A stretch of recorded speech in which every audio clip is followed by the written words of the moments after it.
I'd like to start tonight by something completely different. Asking you to join me by stepping off the land and jumping into the open ocean for a moment. 90% of the living space on the planet is in the open ocean, and it's where life, the title of our seminar tonight, that's where life began. And it's a lively and a lovely place, but we're rapidly changing the oceans with not only with our overfishing, our irresponsible fishing, our adding of pollutants like fertilizers from our cropland, but also most recently with climate change. And Steve Schneider, I'm sure, will be going into greater detail on this. Now, as we continue to tinker with the oceans, more and more reports are predicting that the kinds of seas that we're creating will be conducive to low-energy type of animals, like jellyfish and bacteria. And this might be the kind of seas we're headed for. Now, jellyfish are strangely hypnotic and beautiful, and you'll see lots of gorgeous ones at the aquarium on Friday. But they sting like hell, and jellyfish sushi and sashimi is just not going to fill you up. About 100 grams of jellyfish equals 4 calories. So it may be good for the waistline, but it probably won't keep you satiated for very long. So, and a sea that's just filled and teeming with jellyfish isn't very good for all the other creatures that live in the oceans. That is, unless you eat jellyfish. And this is this voracious predator launching a sneak attack on this poor little unsuspecting jellyfish there, a by-the-wind sailor.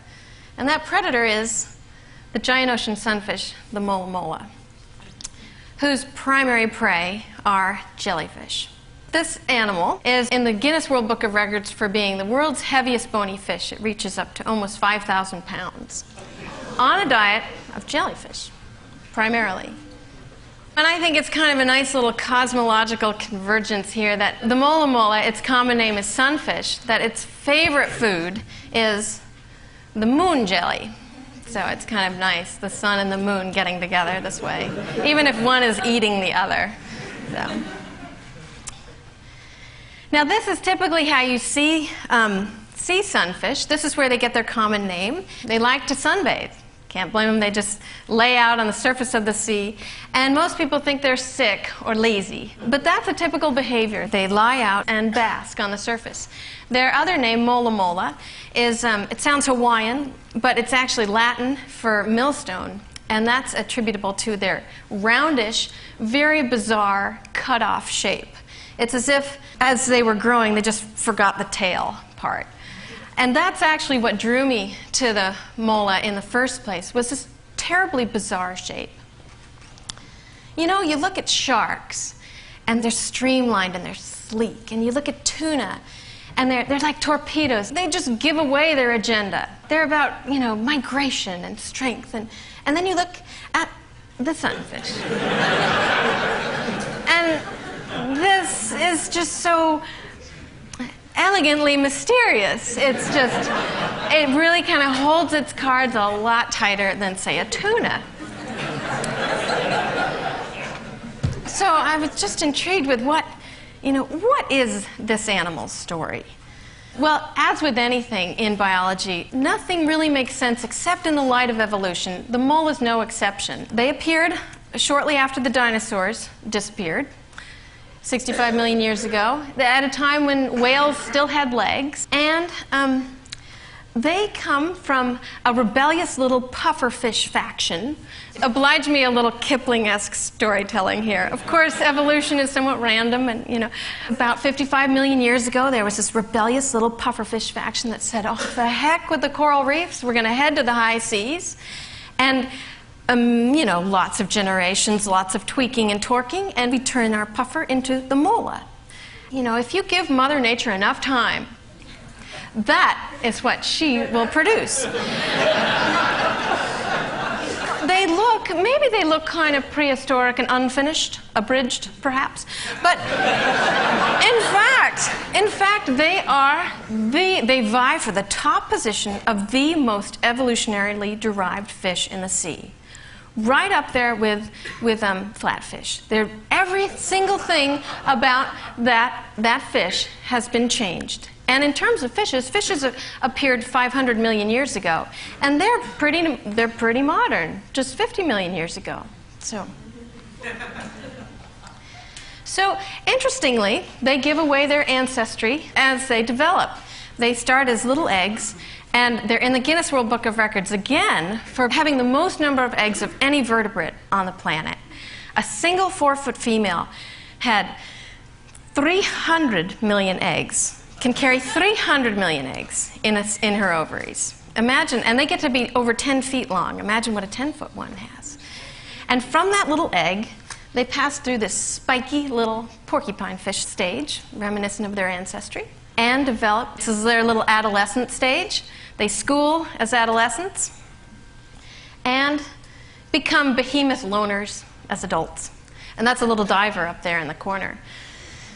They're in the Guinness World Book of Records again for being the vertebrate growth champion of the world. From their little hatching size of their egg into their little larval stage till they reach adulthood, they put on 600 million times an increase in weight. 600 million. Now imagine if you gave birth to a little baby and you had to feed this thing. And that would mean that your child, you would expect it to gain the weight of 6 Titanics. Now, I don't know how you'd feed a child like that, but we don't know how fast the molas grow in the wild, but captive growth studies at the Monterey Bay Aquarium, one of the first places to have them in captivity, they had one that gained 800 pounds in 14 months. I said, now that's a true American.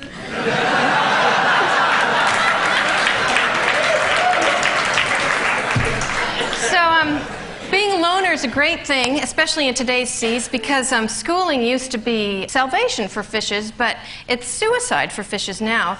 But unfortunately, molas, even though they don't school, they still get caught in nets as bycatch. If we're going to save the world from total jellyfish domination, then we've got to figure out what the jellyfish predators, how they live their lives, like the mola.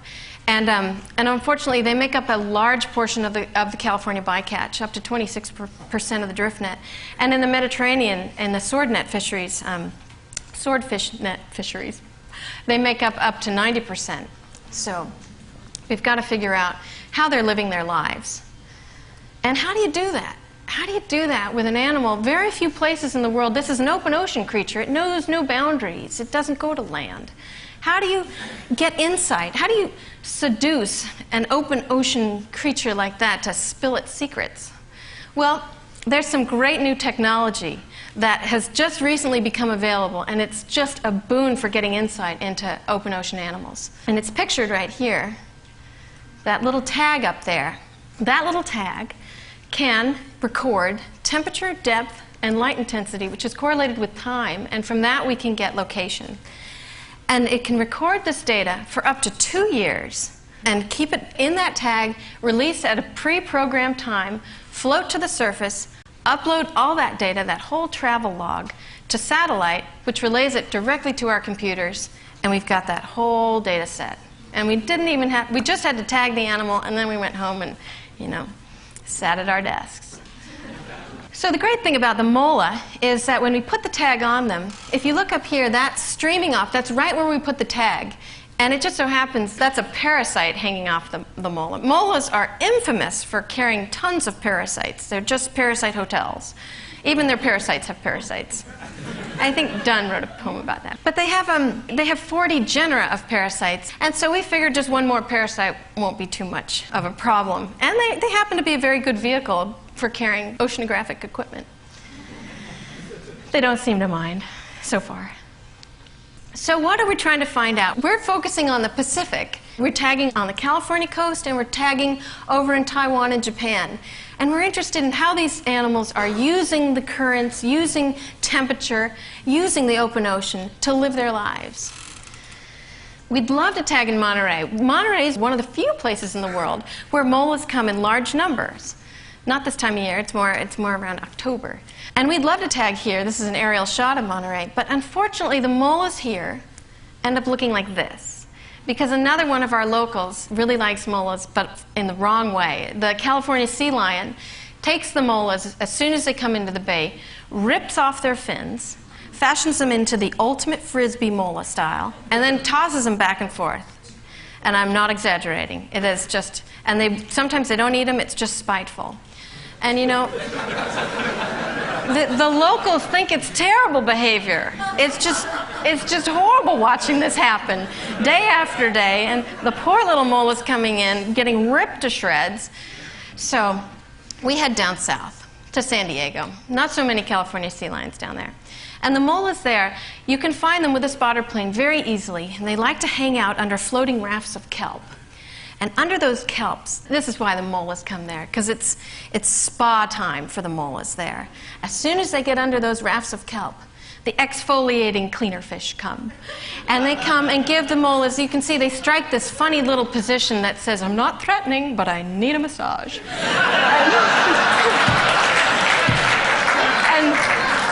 And they'll put their fins out and their eyes go in the back of their head.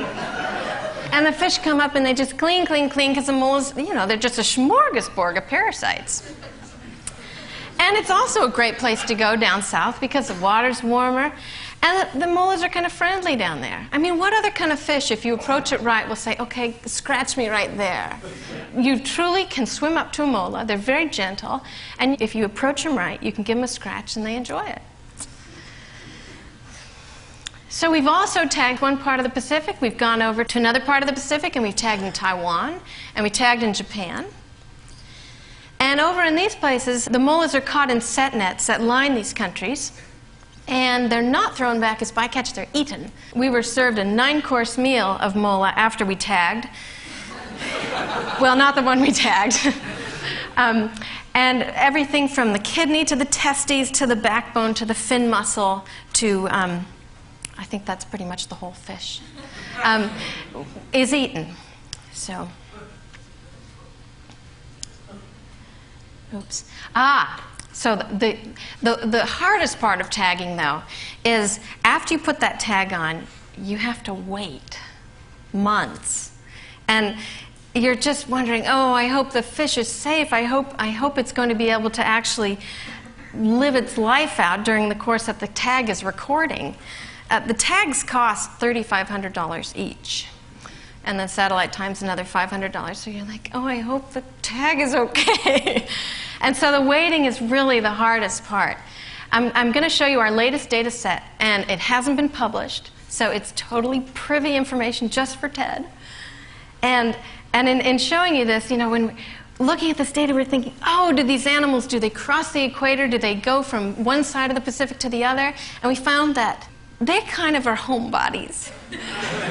They're not big migrators. This is their track. We deployed the tag off of Tokyo, and the mola in 1 month kind of got into the Kuroshio Current off of Japan and foraged there.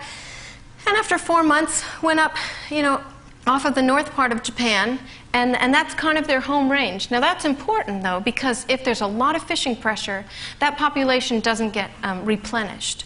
So that's a very important piece of data. But also what's important is that they're not slacker, lazy fish. They're super industrious. And this is a day in the life of a mola. And they're up and down and up and down and up and down and up and down up to 40 times a day. As the sun comes up, you see in the blue, they start their dive down, and as the sun gets brighter, they go a little deeper, a little deeper. They plumb the depths down to 600 meters in temperatures to 1 degree centigrade. And this is why you see them on the surface. It's so cold down there. They've got to come up warm, get that solar power, and then plunge back into the depths and go up and down and up and down. And they're hitting a layer down there. It's called the deep scattering layer, which a whole variety of foods in that layer. So rather than just being some sunbathing slacker, they're really very industrious fish that dance this wild dance between the surface and the bottom and through temperature. We see the same pattern now with these tags. We're seeing a similar pattern for swordfishes, manta rays, tunas, a real three-dimensional play. This is part of a much larger program called the Census of Marine Life, where they're going to be tagging all over the world, and the mola is going to enter into that. And what's exciting, you all travel, and you know the best thing about traveling is to be able to find the locals and to find the great places by getting the local knowledge. Well, now with the Census of Marine Life, we'll be able to sidle up to all the locals and explore 90% of our living space with local knowledge. It's really never been a more exciting or vital time to be a biologist. Which brings me to my last point, and what I think is kind of the most fun. I set up a website because I was getting so many questions about molas and sunfish. And so I just figured I'd have the questions answered, and I'd be able to thank my funders like National Geographic and Lindbergh. But people would write into the site with all sorts of stories about these animals and wanting to help me get samples for genetic analysis. And what I found most exciting is that everyone had a shared love and an interest in the oceans. I was getting reports from Catholic nuns, Jewish rabbis, Muslims, Christians, everybody writing in, united by their love of life. And to me, that I don't think I could say it any better than the immortal bard himself. One touch of nature makes the whole world kin. And sure, it may be just one big old silly fish, but if it's helping to unite the world, I think it's definitely the fish of the future.